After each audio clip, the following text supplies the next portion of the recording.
और वो अपने लिए जीता है और कमा खाकर मर जाता है। कुछ लोग ऐसे होते हैं जो अपने साथ साथ अपनों के लिए जीते हैं, वो श्रेष्ठ मानव कहलाते हैं। और तीसरा जो प्रकार है उसका संख्या थोड़ा कम जरूर है, वो है अपने परिवार के साथ साथ अपनों के साथ साथ गैरों के लिए जीने का काम करते हैं, वो सर्वश्रेष्ठ मानव होते हैं, महामानव। तो ऐसे महामानव में से ही हमारे नंदू बाबू थे। इन्होंने ऐसे ऐसे काम किए हैं समाज के लिए जो इनके लिए मतलब कि समाज के लिए अनुकरणीय हैं और ये पूजनीय हो जाते हैं। ये तो जिंदा लोगों की मैंने बात किया।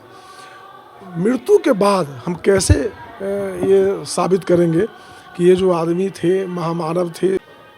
लेकिन चूँकि नंदू बाबू हम लोगों के गार्जियन थे, समाज के मणि थे, और नंदू बाबू एक ऐसा व्यक्तित्व थे कि एक साथ सादगी, सच्चाई, संघर्ष और क्या कहें, मैंने जो भी एक महामानव का गुण होता है सब इनके अंदर था। लगता है जो मान गए कि इतना राय बहादुर टुनकी शाह के सुपुत्र हैं और जिनके पास इतनी धन संपत्ति है, वो आदमी पैदल जनता के बीच में जाते हैं और कहते हैं कि मैं आपका सेवक बनने के लिए तैयार हूँ। ऐसा बहुत कम लोग होते हैं। राजनीतिक में लोग लाभ लेने के लिए आते हैं, अपना धन को बढ़ाने के लिए आते हैं, मगर नंदू बाबू ऐसा सख्त हैं जो धनवान होते हुए भी सबको मान सम्मान दिए हैं और हमें खास करके बहुत ज़्यादा माने हैं, जिसके लिए मैं सदा आभारी रहूँगा इनका। और इन्हीं जय भीम, नमो बुद्धाय, जय मूल्यवासी। मैं इंद्रजीत और आप देख रहे हैं सिटीजन इंडिया न्यूज। साथ ही मैं बताना चाहूँगा, मेरे पीछे अभी स्मृति शेष नंद कुमार शाह उर्फ नंदू बाबूजी का तस्वीर लगा है और यहाँ पे दूर दूर से लोग आकर के और इनको श्रद्धांजलि देने का काम किए हैं। हम आखिर में जानेंगे कि यहाँ पे जो लोग यहाँ इकट्ठा हुए हैं और काफ़ी दूर दूर से इकट्ठा हुए हैं। अभी हम लेट से पहुँचे हैं, इस कारण से अभी शाम के लगभग 6 बज रहा है और अंधेरा होने के कारण आपको पता चल रहा होगा कि अंधेरा है, लाइट कुछ कम मिल रहा है। तो जानेंगे इन लोगों से कि आखिर में जो नंद कुमार शाह उर्फ नंदू बाबूजी है, इनका क्या योगदान रहा समाज के लिए कि आज दूर दूर से लोग आ कर के और इनको श्रद्धांजलि देने का काम कर रहे हैं। तो हमारे साथ अभी राजेश कुमार रोशन जी हैं और इनसे हम जानेंगे कि आखिर में इनका क्या योगदान समाज के बीच रहा, क्या कारण है कि आज इनको दूर दूर से लोग आकर के श्रद्धांजलि देने का काम कर रहे हैं। मेरे चैनल में स्वागत है आपका। धन्यवाद।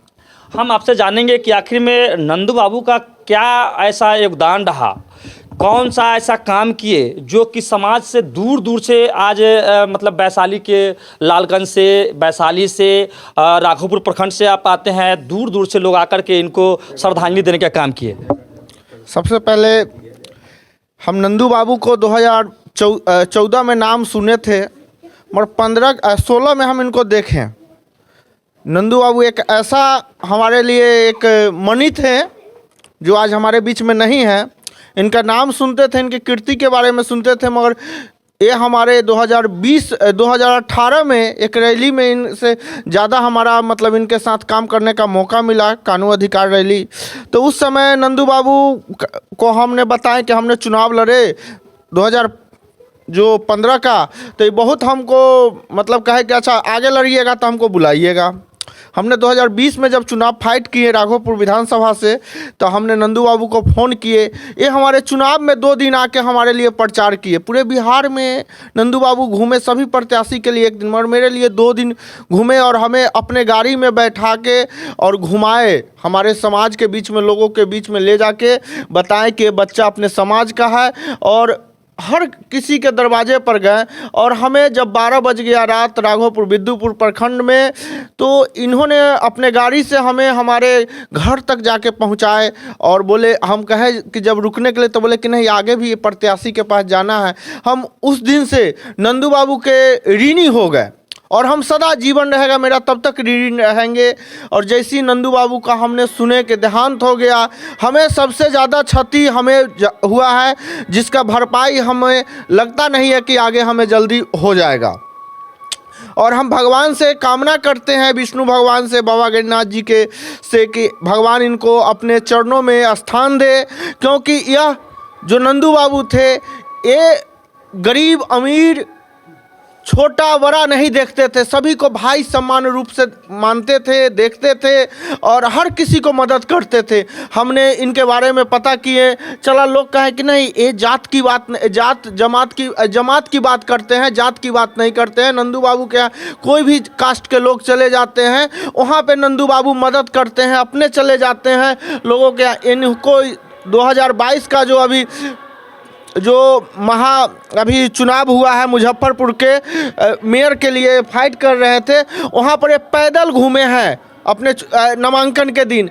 ऐसा बताइए कि ऐसा सख्त है जो मान गए कि इतना राय बहादुर टुनकी शाह के सुपुत्र हैं और जिनके पास इतनी धन संपत्ति है, वो आदमी पैदल जनता के बीच में जाते हैं और कहते हैं कि मैं आपका सेवक बनने के लिए तैयार हूँ।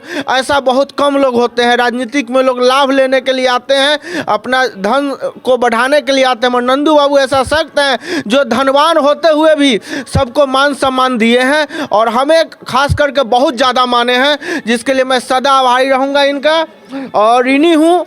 और आज जो है जो 21 तारीख को यहाँ पर हम लोग शामिल हुए हैं, हम श्रद्धा सुमन अर्पित किए हैं। तो उसके बाद है कि 21 का जो यहाँ इनका भोज भात है उसमें सभी लोग हम जाके वहाँ हम लोग शामिल होंगे, इसीलिए यहाँ पर हम लोग एकत्रित होकर जिला में घूम रहे हैं नंदू बाबू के और कार्यक्रम के बारे में लोगों के बीच में जानकारी दे रहे हैं। तो इनका जो श्रद्धांजलि आज रखे हैं, तो इनका मृत्यु कब हुआ?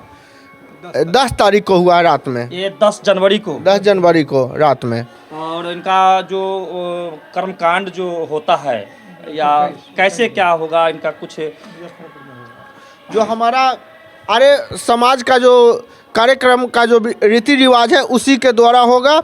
इनका देहांत जो है 10 तारीख को, 10 जनवरी को 2023 को मंगलवार को हो गई थी और क्षौर कर्म 19/1/2023 गुरुवार को है, 20/1/2023 शुक्रवार को एकादश होता है और 21/1/2023 को 10 द्वारा पगड़ी चद्दर एवं ब्रह्म भोज का आयोजन किया गया है।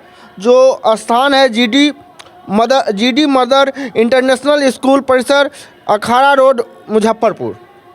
बहुत बहुत धन्यवाद। अभी आप लोगों के बीच जो इस तरह के कार्ड आप देख सकते हैं, कार्ड के द्वारा नज़दीक से कार्ड आप देख सकते हैं, तो कार्ड में इनका डेट जो है कि पूरा दिया गया है। इस पे हम थोड़ा सा जानना चाहेंगे इनसे। अभी हमारे साथ रामानंद बाबू जी हैं, जो कहीं ना कहीं रामानंद बाबू का बहुत बड़ा योगदान रहा है।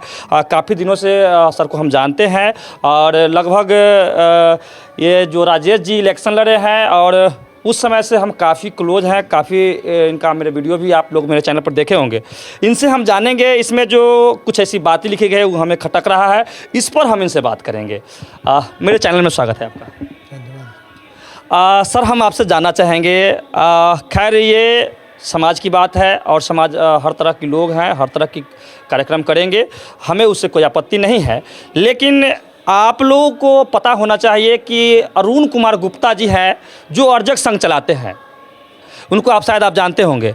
तो इसमें जो लिखा गया है दशा यानी 10 दिन का बाद पगड़ी चादर एवं ब्रह्म भोज, तो अरुण कुमार गुप्ता जी आप लोग भी गुप्ता परिवार से ही हैं और इनका भी गुप्ता परिवार से ही है, जो उन कहते हैं कि अगर जो भोज होता है शाव का तो उसमें ब्रह्म भोज क्यों, क्या कहेंगे इस पर? सच पूछिए तो जो मृत्यु पर जो भोज है, श्राद्ध का भोज, उसका मुखालफत तो मैं करता हूँ, सब लोग जानते हैं, लेकिन चूँकि समाज में स्थापित परंपरा है और हज़ारों हजार लोग जुटते हैं श्रद्धांजलि के लिए, तो मजबूर होकर हम चले जाते हैं। माने समाज के बीच रहने का हमारा शौक़ है, इसलिए चले जाते हैं। लेकिन मैं मृत्यु भोज का प्रबल विरोधी आदमी हूँ, लेकिन चूँकि नंदू बाबू हम लोगों के गार्जियन थे, समाज के मणि थे, और नंदू बाबू एक ऐसा व्यक्तित्व थे कि एक साथ सादगी, सच्चाई, संघर्ष और क्या कहें, मैंने जो भी एक महामानव का गुण होता है सब इनके अंदर था। और इनका सबसे बड़ा गुण या विशेषता ये था कि चाहे किसी भी स्तर का आदमी इनसे मिला हो, चाहे छात्र हो, नौजवान हो, किसान हो, मजदूर हो, छोटे उम्र का हो, बड़े उम्र का हो, पढ़ा लिखा हो, अनपढ़ हो, किसी को भी यह एहसास कभी नहीं होने दिए कि ये राय बहादुर ख़ानदान से आते हैं, ये बड़े लोग हैं, ये हमारे समाज के धरोहर थे, मणि थे उत्तर बिहार के। इनका पूरा देश के लोग सम्मान करता है, लेकिन यह किसी को आज तक एहसास नहीं होने दिए। ये इनका जो निधन है अपूर्णीय क्षति है। और इनका जो श्राद्ध क्रम हो रहा है, जिस विधि व्यवस्था से हो रहा है, उनके परिवार के लोग इसके लिए करेंगे। हम इस पर कोई हस्तक्षेप करने की स्थिति में नहीं।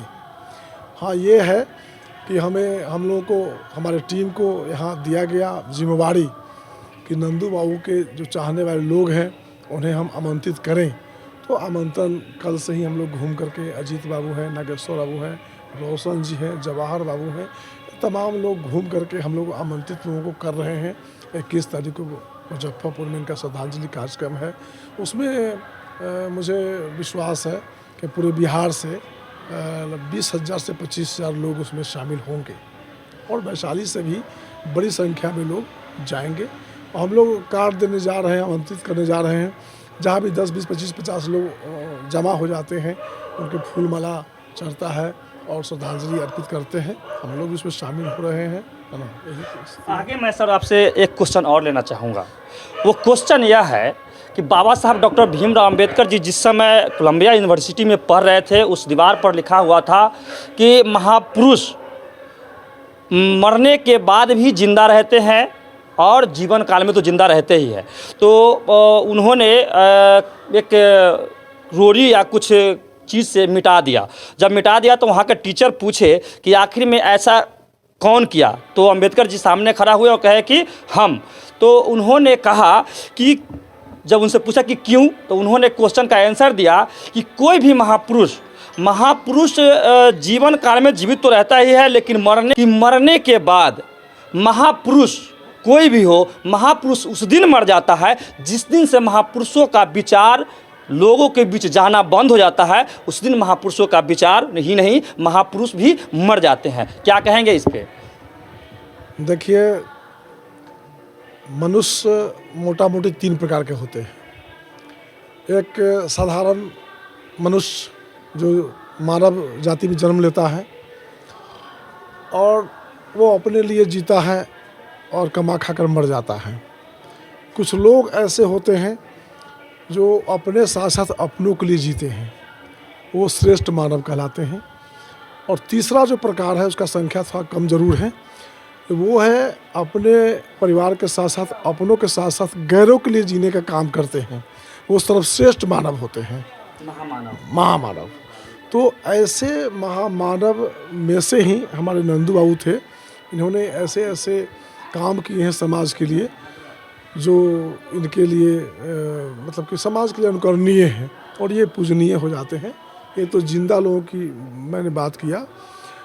मृत्यु के बाद हम कैसे ये साबित करेंगे कि ये जो आदमी थे, महामानव थे, ये स्वर्ग जा रहे हैं कि नरक जा रहे हैं। अब जो आपका जो अर्जक समाज है उसमें स्वर्ग नरक का ये नहीं है, लेकिन आम जो हिंदू समाज है, हिंदुस्तान है, इसमें स्वर्ग नरक की परिकल्पना की गई है। तो जो मरा हुआ आदमी है, जो जिसकी मृत्यु हुई है, हम कैसे तय करेंगे कि वो आदमी स्वर्ग गया कि नरक गया? जैसे कोई व्यक्ति मर गया और उसके मरने के बाद गांव के लोग, जिला के लोग, जवार के लोग यह कहते ओह ये बहुत बेकार आदमी था, बहुत बदमाश आदमी था, बहुत तनाशाह था, ये भले मर गया, तो सीधा समझे कि वो आदमी नरक जा रहा है, नरक को चला गया।